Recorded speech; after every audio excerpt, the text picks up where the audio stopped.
প্রাক্তন ডেপুটি স্পিকারের রহস্য মৃত্যু আশিস বন্দ্যোপাধ্যায়। সকালে আমরা দেখেছি যে আশিস বন্দ্যোপাধ্যায়ের ঝুলন্ত দেহ উদ্ধার হয় তার বাড়িরই ঠিক নিচের তলার তৃণমূল কার্যালয় থেকে, এবং সেখানে তার ঝুলন্ত দেহ উদ্ধার হয় এবং পাশে একটি সুইসাইড নোটও উদ্ধার হয়। যে সুইসাইড নোটে তিনি একাধিকবার উল্লেখ করেছেন যে তিনি কোনো দুর্নীতির সঙ্গে যুক্ত নন, তিনি কোনো অন্যায় করেননি। কিন্তু আশিস বন্দ্যোপাধ্যায়ের এই মৃত্যু রাজনৈতিক মহলে একটা আলোচনা সৃষ্টি করেছে।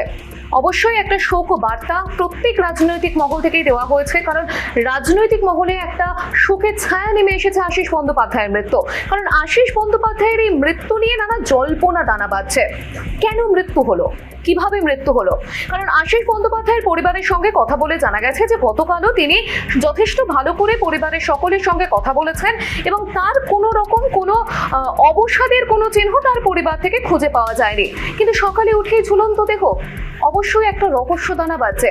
যদি রাজনৈতিক মহলের দিকে আমরা তাকাই, মুখ্যমন্ত্রী শুভেন্দু অধিকারী একেবারে স্পষ্টত আজ জানিয়েছেন যে আশিস বন্দ্যোপাধ্যায় যার মৃত্যু নিয়ে পূর্ণাঙ্গ তদন্তের দাবি তিনি জানিয়েছেন। তিনি নিজেও পুলিশ মন্ত্রী, তিনি বলেছেন যে তার যে হাতে লেখা অর্থাৎ সুইসাইড নোটে যে হাতে লেখা আছে সেই হাতে লেখার ফরেনসিক করানো হবে। শুধু তাই নয়, আশিস বন্দ্যোপাধ্যায় যে ফোনগুলো ব্যবহার করতেন সেই ফোনগুলো তদন্তের জন্য আনা হবে। তার কারণ কোনো রকম ভাবে মুখ্যমন্ত্রী আশঙ্কা করছেন যে ফোনে তার কাছে কোনো রকম কোনো বার্তা এসেছিল কিনা, সেই বার্তায় তিনি ভয় পেয়ে গেছিলেন কিনা, তাও কিন্তু তদন্ত করা হবে। শুধু তাই নয়, পরিবারের পাশে থাকার আশ্বাস দিয়েছেন মুখ্যমন্ত্রী তথা পুলিশ মন্ত্রী শুভেন্দু অধিকারী, এবং তিনি পরিবারের সঙ্গে ভিডিও কলে কথা বলে জানতে পেরেছেন যে ধ্রুব সাহা সেখানকার স্থানীয় বিজেপি বিধায়ক, যে বিধায়ক এবছর আশিস বন্দ্যোপাধ্যায়ের বিপরীতে ছিলেন এবং তিনি জয়ী হন, সেই ধ্রুব সাহার সঙ্গেও কিন্তু আশিস বন্দ্যোপাধ্যায়ের যথেষ্ট ভালো সম্পর্ক।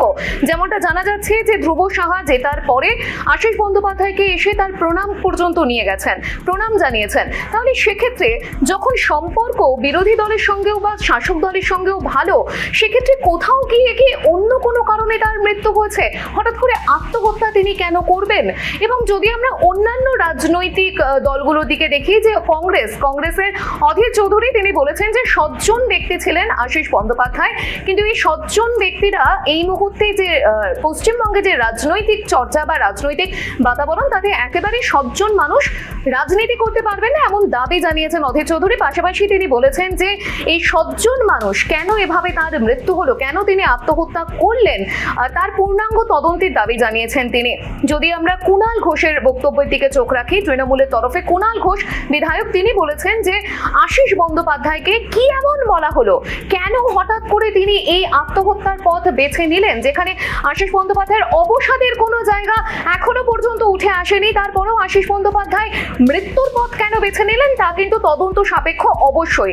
এবং তিনি আরো অভিযোগ করেছেন যে শক্তিগড়ে আশিস বন্দ্যোপাধ্যায়কে যেভাবে আক্রমণ করা হয়েছিল, তাতে তার মতো সজ্জন ব্যক্তির পক্ষে সে আক্রমণ নেওয়াটা অনেকটাই কঠিন হয়ে পড়েছিল। এবং বিভিন্ন জায়গায় যখন দেখা যাচ্ছে যে এখন প্রচুর পরিমাণে গ্রেফতার করা হচ্ছে দুর্নীতির দায়ে, সেক্ষেত্রে কুণাল ঘোষ এও দাবি তুলেছেন যে কারা আসলে দুর্নীতিগ্রস্ত, তাদের তদন্ত না করে কেন দুর্নীতিগ্রস্ত বলে তাদেরকে গ্রেফতার করা হচ্ছে, সেই ভয়টাও পেতে পারেন আশিস বন্দ্যোপাধ্যায়, এমনও দাবি জানিয়েছেন কুণাল ঘোষ। পাশাপাশি তিনি পূর্ণ তদন্তের কিন্তু দাবি জানিয়েছেন যে আশিস বন্দ্যোপাধ্যায়ের এই মৃত্যুর যে রহস্য, সেই রহস্য কিন্তু খুঁজে বার করার চেষ্টা করেছেন। যদি আমরা অগ্নিমিত্রা পাল, পুর ও নগরোন্নয়ন মন্ত্রী অগ্নিমিত্রা পালের বক্তব্য শুনি, তিনিও কিন্তু স্পষ্টত বলে দিয়েছেন যে আত্মহত্যা এক্ষুনি বলতে তারা নারাজ, তার কারণ আত্মহত্যাই যে হয়েছে তা কিন্তু এখনো প্রমাণিত নয়।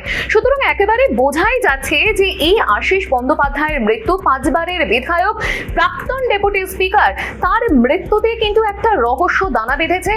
আদৌ কি তিনি আত্মহত্যা করেছেন নাকি অন্য কোনোভাবে তার মৃত্যু হয়েছে, তার পূর্ণাঙ্গ তদন্ত কিন্তু রাজনৈতিক মহল চাইছে। এবং প্রতিটা রাজনৈতিক দলের ব্যক্তিত্বদের কিন্তু একটাই চাওয়া যে এই আশিস বন্দ্যোপাধ্যায় একজন সজ্জন মানুষ ছিলেন, কিন্তু তার এই মৃত্যু তারা একেবারেই মেনে নিতে পারছেন না, এবং এর যাতে সঠিক তদন্ত হয়, পূর্ণাঙ্গ তদন্ত হয়, সেই তদন্তের কিন্তু প্রত্যেকেই দাবি জানিয়েছেন।